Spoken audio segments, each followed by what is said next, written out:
చూడాలని ఫోన్లు చేసి నేను ఎక్కడ అరుకులో మీటింగ్లు ఉంటూ వాళ్ళు కూడా అరుకులో షూటింగ్ వచ్చి నా దగ్గరికి వచ్చి నాతో మాట్లాడి నన్ను చూసి నాతో ప్రార్థన చేయించుకుని వెళ్ళాడు దేవుడు. నేను ఏనాడు సినిమా యాక్టర్లు వచ్చినా రాజకీయ నాయకులు వచ్చినా ఇంకొకరు వచ్చినా వాళ్ళ ముఖాలు చూసినా ఏం చూసినా ఏదో అనుకున్న తర్వాత తప్ప వాళ్ళ ముఖాలకు అందరికంటే శ్రేష్టమైన పుట్టించినవాడు పెంచినవాడు చచ్చిపోతే పరలోకమిచ్చి శాశ్వత కాలము చూసే నిజమైన శాశ్వత ముఖం యేసయ్య ముఖము.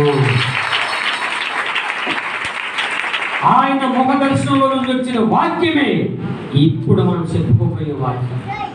దేవుని స్తోత్రం. ఫస్ట్ మాట సంఘము అనండి, గట్టిగా అనండి.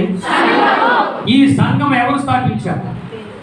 ఈ యేసు క్రీస్తు ప్రార్థన మందిరం అనే సంఘాన్ని